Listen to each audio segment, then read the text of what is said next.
it's Lindsay and welcome back to my channel. Today I thought it might be a little bit more helpful to do a more deep dive into the auction process, or really just like my experience with selling a book at auction. I know a lot of you have been asking questions, so I wrote some of them down. I wrote all of the fine points of what it was pretty much like, what I was worried about, some money stuff, and I thought we would just kind of chat about it in a little bit more detail. If you are wondering what all of this is about, I did just announce that I recently sold my middle grade book, The Glass Witch, to Scholastic. I have announcement videos, I have my entire submission journey vlogs linked down below, as well with like how I got my book deal videos, the query that got me an agent, all of that good stuff will be linked down below. I think maybe the first thing to talk about that might be the most helpful is just in general, like, what is an auction? What is submission? When you want to become a traditionally published author, you have to find an agent, and once you have that agent, you then go on submission to publishing houses, which is basically where you are querying publishing houses, or your agent is querying them, trying to pitch your book to them, saying, hey, this is a great book, you should buy it. An auction happens when multiple editors at different publishing houses like your book and want to buy it. Then they kind of get in a bidding war and you have multiple bids and you get to choose in the end who you want to go with. So in March, I was in a 3-house auction, which was terrifying. I have a video about it. You can see me struggle the whole time. It was great. Going into the auction, I had pretty much two main fears.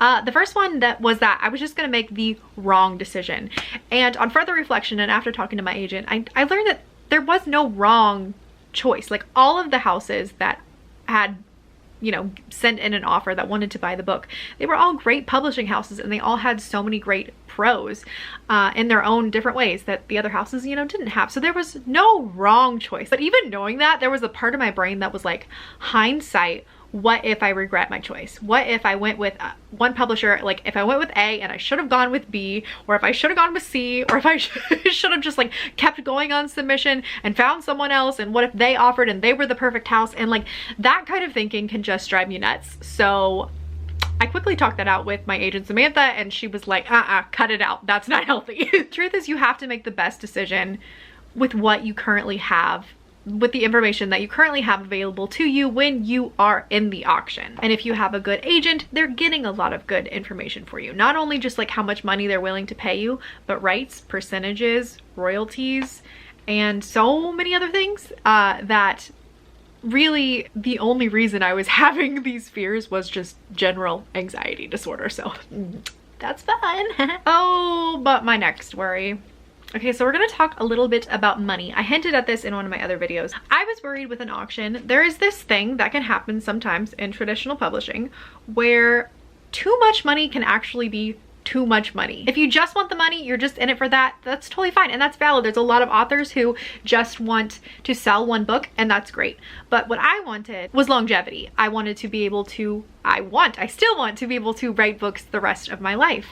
And I have heard horror stories of people who have gotten in an auction, and because it's a bidding war, the price gets too high, and you get so caught up in all of this money and you get so excited that you take the highest offer. And there's kind of this unspoken truth in publishing that you need to be able to sell close to as much dollars in books as they give you in advance.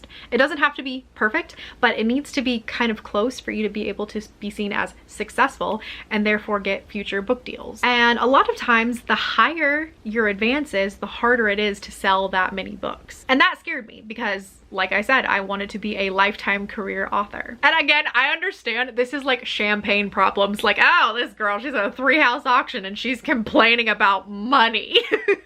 I get that, I really do.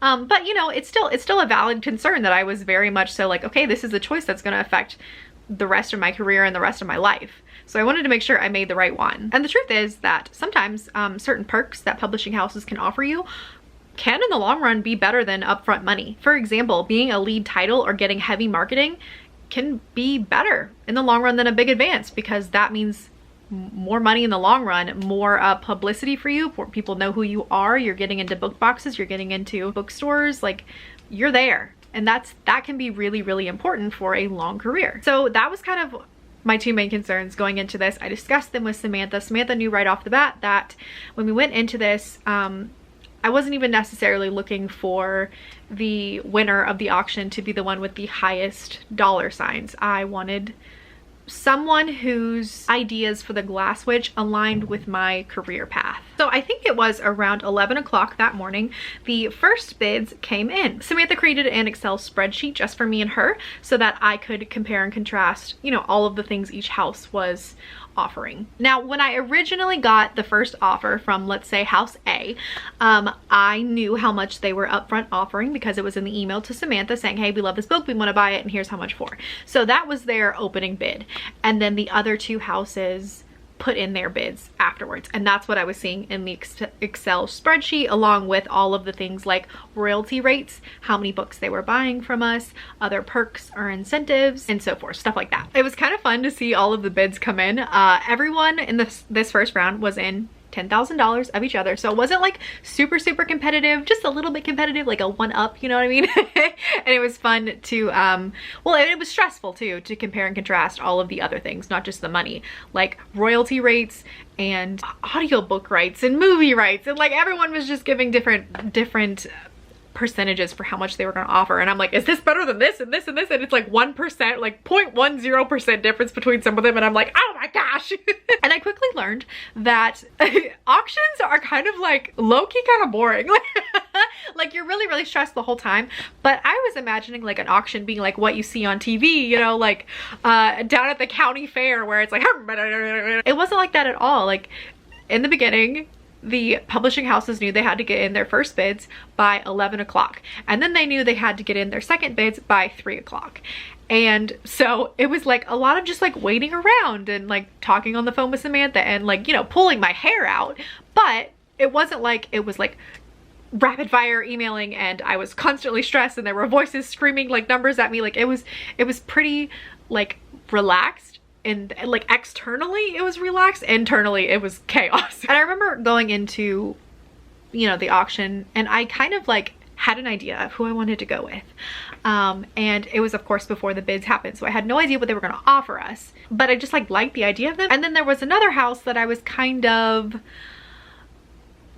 I want to say they were kind of in last place coming into it. Now of course I was totally open to whatever. I was really wanting a house that was really open to negotiations and communication. That was also really important to me. So if the first bids came in and I wasn't super thrilled with it, or if I did want to go with them, but I didn't so much love this one little thing, if they were willing to negotiate, that would have totally made the difference. But the house that was kind of like, you know, maybe like I really liked them, but in the grand scheme of things, I went into it being like, I think out of the three, I would be least likely to go with them. That house is the one that had the big editorial change that I mentioned in my vlog. And I mentioned how it was going to be kind of a bigger thing and it was going to be a bit of a rewrite. And that is in the Glass Witch, there is a certain perspective and they wanted to actually cut this perspective out. And it really would have been a full rewrite, even though I think the editor was like pitching it as not a rewrite, like it would be a simple thing.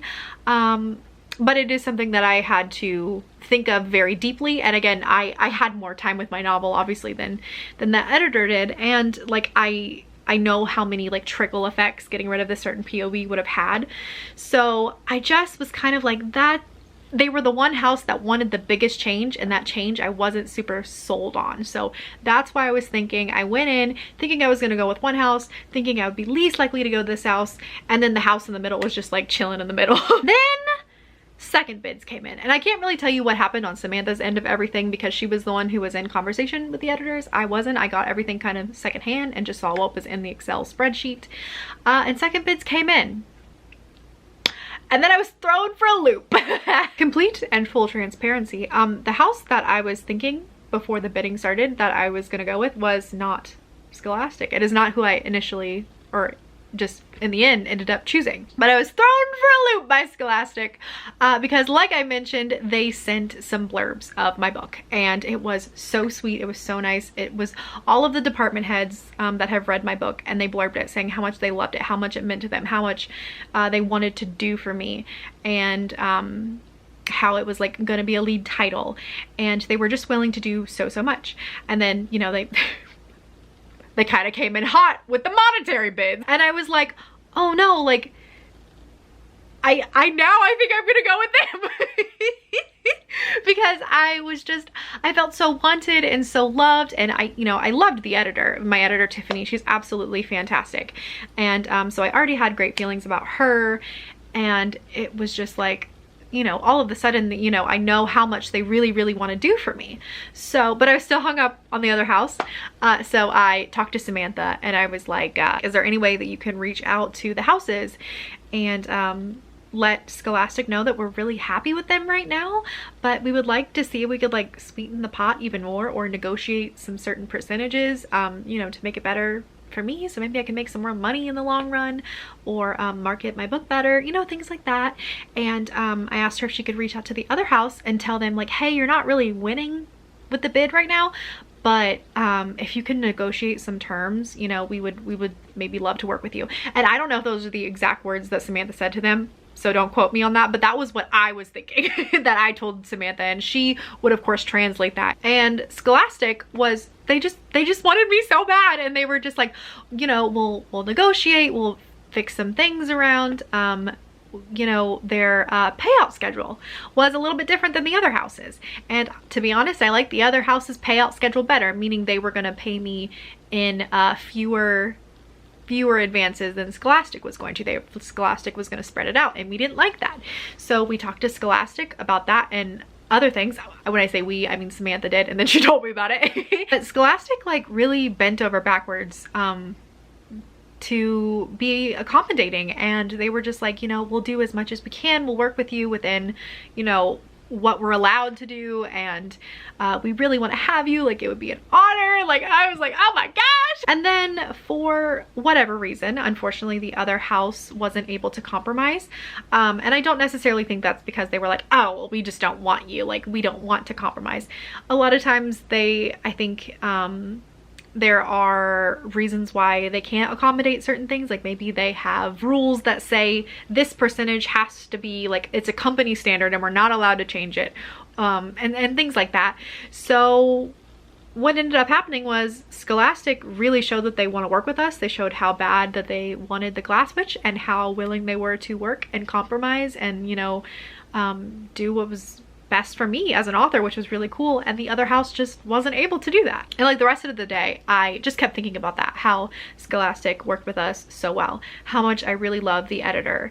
My editor's editorial vision just really clicked with me. I kept thinking about the book fair and being able to be in the book fair, first of all, with how much I loved it, like emotionally, and then the amazing things that the book fair can do for a middle grade author.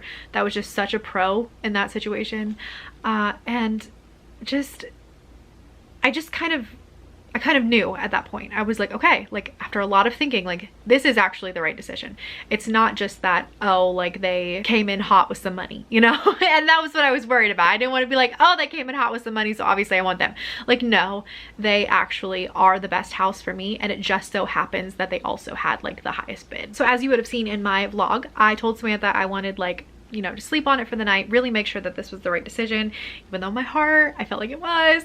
And then around 11 the next morning, Samantha called me and she's like, hey, what's your final decision? And I was like, I'm gonna be a Scholastic author! And I'm just so happy, and I have not for one second thought that I made the wrong decision. So anyways, that was the 411 on my auction process, and kind of giving you a little bit more of the behind the scenes chatty tea about the auction, like all my feelings and what was really happening. I hope that if you're ever in this situation, this kind of gives you a good idea of what to expect, because I honestly did not know what to expect at all, because finding auction videos on YouTube is like impossible.